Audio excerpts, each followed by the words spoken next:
everyone. Welcome back to another episode of the Composition of Imagination, Special Edition Murmurs of Mur County.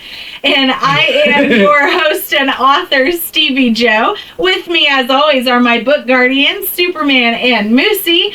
And we talk about, on this channel, everything to do with my book series, Angel of Death.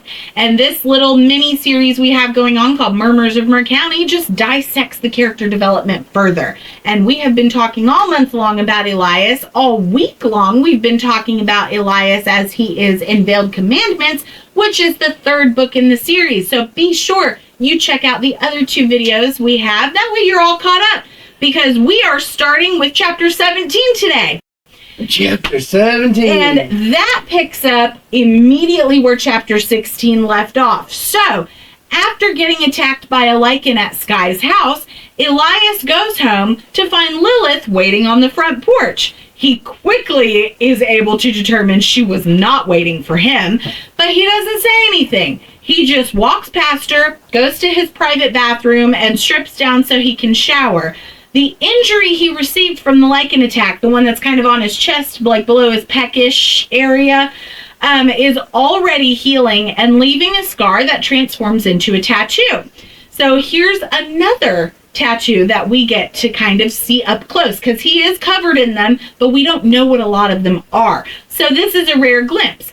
Apparently, beneath his left pec, he had a big tank firing a cannon, and the attack left a scar in the form of, well, it turned into a shower of stars striking the ground in a big fireball, which made the tank look like it's exploding.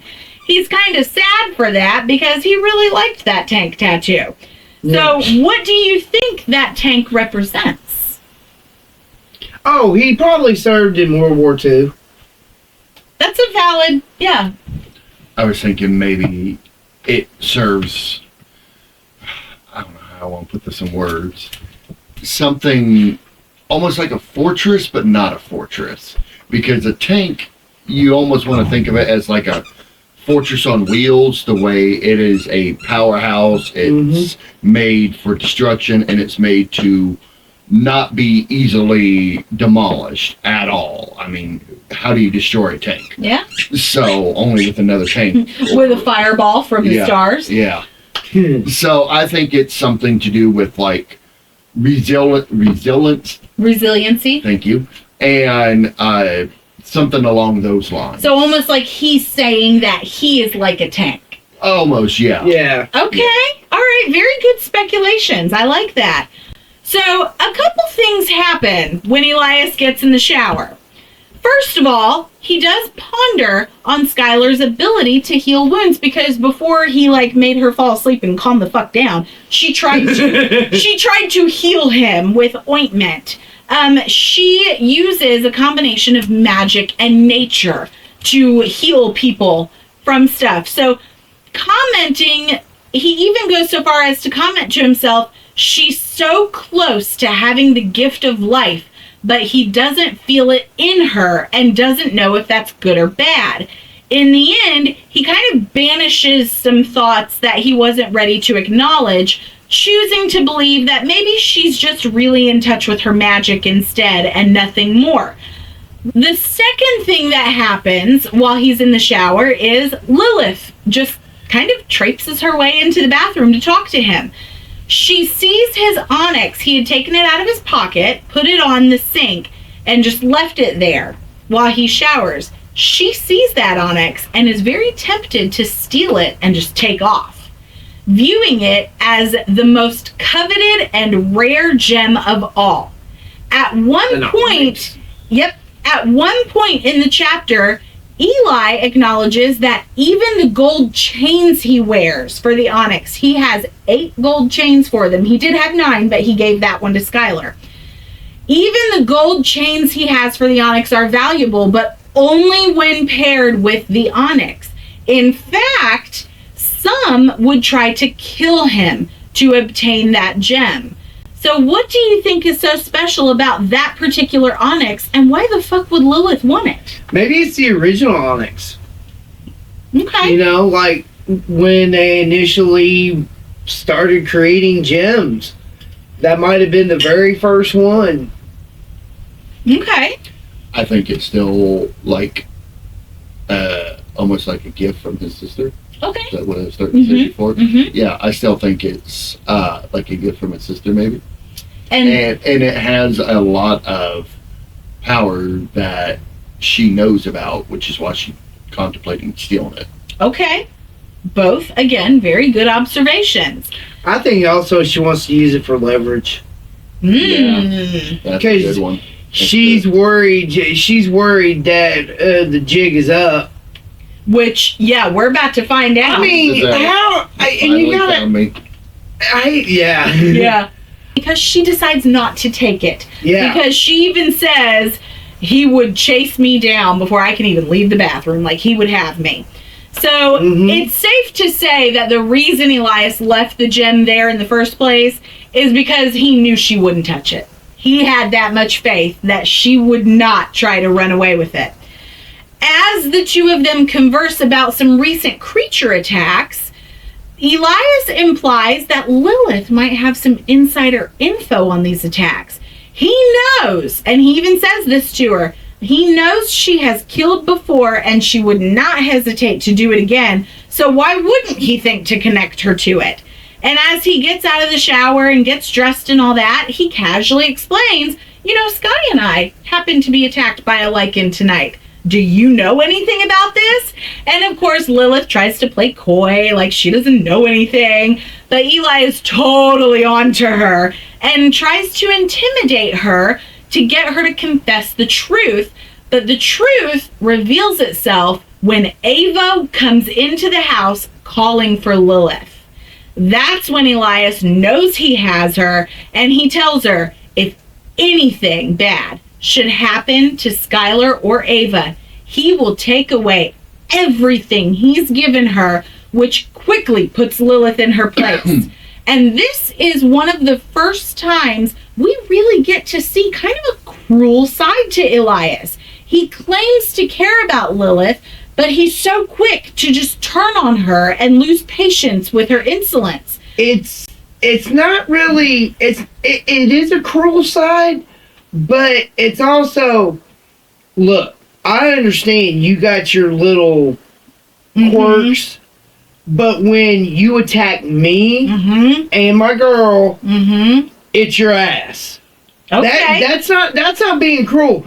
That's, you just crossed the line because of your boyfriend. Yeah, and that is putting her in her place, Exactly. like we said.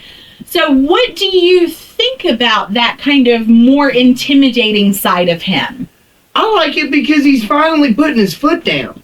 Yeah. Because if you think about it, up to this point, all he's done is sit there, you know, he'll only go so far and stop. Yeah. So far and stop. This time, he doesn't, like, grab her by the throat or anything, but metaphorically he does. Yeah, he does. And basically scares the crap out of her, which shows how dumb she was because she thought she was going to get away with it. Yeah, she totally did. That's why she was waiting outside for Ava. And I mean, that's no spoiler. We know that's who she is.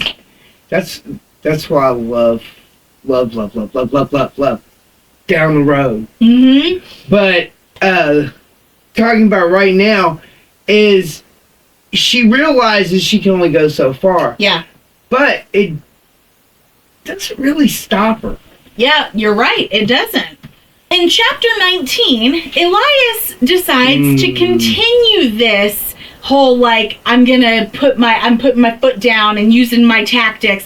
He takes matters into his own hands and shows up at Wesley's place. And when Eli shows up, he is incredibly suave and cool, and he remains that way throughout the entire conversation while he's there, and their conversation is very interesting. Wesley invites him inside, offers him coffee. Elias tells him, no, have a seat. I'll get it for you. And they're both sitting at the table and uses Not But His magic to make coffee for the both of them. Wes, of course, is completely dumbfounded and admittedly a little afraid at this display of power. So why would Elias do that? Why come into another man's house and make drinks for them that way? What could Eli have to gain from that? Oh, it's intimidation. It's Yeah. straight up intimidation. He's like, look, dude, this is what I can do. Yeah, And this is just for fun. this is the tip of the iceberg. Yeah. there. I agree. That was straight up just to scare the crap out of Yeah. him. Oh, no. Sit down. I'll get this for you. Would you like sugar and cream? So, which is actually a line he says in there. Mm-hmm. So, as they talk in this interesting conversation, Elias decides he's going to kind of crescendo into what he wants. He starts off with something easy and small, just asking casually, how's your work at the Church of Life? How is it studying with Pastor Noel? And they get into kind of a little conversation about the mercy of, quote, direct quote from Elias, the one you call God. And Elias says, God is out of mercy for him meaning Elias, because he hasn't behaved in a very long time. Ooh. And he thinks to himself that there has to be something more than praying for God's mercy. There's got to be something more to life than that. Nope. We've speculated about what Elias's past looks like, so I'm not going to ask about that. But I will ask about the way he refers to God in this moment. Why do you think he phrases it that way, saying, the one you call God? Because he knows there's a different God. Oh. There's multiples. Yeah. But I mean, Okay. look at religion as a whole. Yeah, They all have various forms of gods. that's true. You know, just because a Christian sit there and say, oh, well, my God's better than your God. No, it's Yeah. not. Which is very much a Wesley thing. You know, same thing with the Muslims and Mhm. so on and so forth. But look at the Indian culture. They've got several. Yeah, So, I mean, he's just looking at it from that point of view. from the broad spectrum Yeah. instead of the one religion. yeah. Okay. Yeah, there is no one religion. Yeah. And I think as long as he's lived, it's safe to say he recognizes that and is like, Yeah. yes, I've seen a lot. Trust me, dude. This then shifts from church to Peyton and the conquistadors. Again, gradually getting to what he ultimately wants, to make Wesley more comfortable. And it's at this point that Elias does start to reveal that he knows something about Wesley. For starters, he knows that Wesley has a sister, which not even Peyton knows. Mm-hmm. He knows that Wesley is much older than what Peyton is aware. And in that long life Wesley has had, there are some serious blood stains on his hands. And Elias is also somewhat actually impressed that Wesley has been able to keep Peyton in the dark about all this for so long, because it has been years. You know, it makes me wonder if some sort of medical drug use has been used. Like, you know, like when she wants to actually sleep Yeah. and stuff. Yeah. Like she might be getting something dosed in her drinks Yeah, to where she doesn't know what's going on. Because to keep her kind of lost. yeah. And another thing, that might be what's creating her instability with her beast. Maybe. That's a reach and a half, And- but it does make sense because you can't be around somebody that long Yes. and not realize something ain't right. And to your point, Elias implies that Wesley has used some kind of magic on Peyton to keep her in the dark from figuring out all of this. And he wonders, how would Peyton feel if she knew the truth about you? So what truth do we think Elias is referring to? Based only on what we know to this moment. Wesley's a creature of some sort. It's just what type. Yeah. And it's what could, like, what would Peyton do? That's the problem. Oh, Would Peyton- she would have a fit. Yeah. So going back to your thing about he's got to be a creature, he must be a mythic of some sort, right? Because how else would he be able to use magic on her? Not necessarily. He could be just like the organizer, and the sister might be the one that's actually the one with the real magic. Okay. Well, I mean, because he doesn't he's never sounded like the type that had any real magic. Right. You know what I mean? Yeah. He's more the practical intimidator type. Okay. Or wannabe. Yeah. He's got God on him. He's got God, he's the practical one. Yeah. So maybe the sister, if she's the more fantastical one. Okay. All right. Well, things turn very serious very quickly when Elias tells Wesley that Elias needs Wesley to protect Skylar when Elias can't. No ifs, ands, or buts. It is not a question. It is a command. In return, Elias says that he will protect Peyton by keeping Wesley's secret. It's a complete blackmail effort, and he admits as such. Wesley's like, are you trying to blackmail me? And Elias is like, from the get-go, from the minute I rang your doorbell, motherfucker. So that was one of the best lines in the book. Yeah. So Eli cuts him a little bit of a break, even though we really feel like he shouldn't. Knowing that Wesley and Skylar don't like each other because he doesn't want to, it's safe to say he doesn't want to torture Skylar with Wesley's presence. You know what I mean? So he cuts Wesley a break and says, listen, if you can find someone else to do the task of protecting her for you, then I'll call it even. But if you or the person you hire should fail and something happens to Skylar, then Elias will not hesitate to take the equivalent from Wesley. So this is another example of Elias being... Elias is being a little more sinister here. And he even tells Wes, I don't need a weapon to kill you if it comes to it. Do you think that Elias is justified in this whole thing against Wesley? Yeah. And more importantly... Wesley's a fraud. Okay. He says he's I'm a child of God and all this other stuff. And Eli's going, now I'm going to call your bluff. Let's see how this bullshit plays out. Yeah. Okay, come on, buddy. Yeah. More importantly... why did Elias choose Wesley? Why not just do the job himself? That's primary main objective anyway. He's trying, he knows he's got a lot on his plate, and he's trying to make sure that she's safe because it's about to get really thick. Okay. And he may need to be... other places, but he may need to be the figurehead or the spearhead of the movement when... it all starts coming down, because the showdown between him and James is coming up. Yeah. And so he's got to, he's kissing babies and shaking hands, which he despises. Yes. But he has to know that Sky's okay because, Aezra's still floating around, drunkenly moving around the town. Lilith is obviously scamming to angle for something. Yeah. So he needs to be able to trust, and he's got enough on Wesley that can hold him at bay. Okay. Then we skip ahead to chapter 23.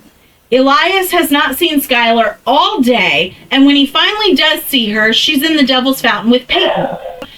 He sees Skylar at the Devil's Fountain with Peyton, and he just kind of watches in admiration, letting them have their sisterly moment as they laugh and giggle together. And then he cringes, like we all do, when Aezra approaches, and Aezra touches Skylar as if he has a right to. Watching them from afar was painful to Elias, but he really had no choice. He made a deal with Aezra that if Skylar chose to entertain him again, Eli can't really interfere. As long as it is all Skylar's choice, in Eli's opinion, the fact that Sky did not push Aezra away in that moment was evidence enough that she chose to have him there. And Eli isn't going to step in because he says, I never lose at my own deals. But what would be the big deal if Elias broke this one? It's just fucking Aezra, and it's for Skylar's safety. Again, keeping her safe. If keeping her safe is not being with him, then what's the point? He knows that it's a sucker's bet that he's got, because he knows Aezra's going to screw up. Yeah. And it's going to be soon. But he's going to have to go through some stuff first. So He set him up to fail. Yes. I was going to say it's a lose-lose. It is, yeah. And the thing is that, as much as it hurts Eli watching all this play out, in the end, he's going to win, because he's going to collect all those debts he owes, and Aezra's done, and he's got no excuse to wiggle out of. Yeah, that is valid. So that's why he's holding to it. Yeah. It says, I never lose at my own deals. So that kind of gives you some insight into how he kind of, when he makes these agreements or deals or whatever with people, it kind Life's a business transaction. Exactly. And you get the feeling that he knows he's always going to win. You know what I mean? You don't take a bet like that unless you stack the odds into your favor. Yes. It may suck for a minute, but on that... Boy, are you foreshadowing stuff? Maybe. On that note, we're going to conclude this week of doing Murmurs of Mur County with Veiled Commandments. So thank you both so much for entertaining discussion, and thank you all for watching. We will be back next week with more Murmurs of Mur County with Elias, wrapping up his development through Book 4, The Good Shepherd. You're not going to want to miss that one. Yeah, you want to talk about fireworks? Yeah. We love you, and we'll see you next week. Catch up on the Angel of Death series today. The first 4 entries are now available directly at steviejoauthor.com.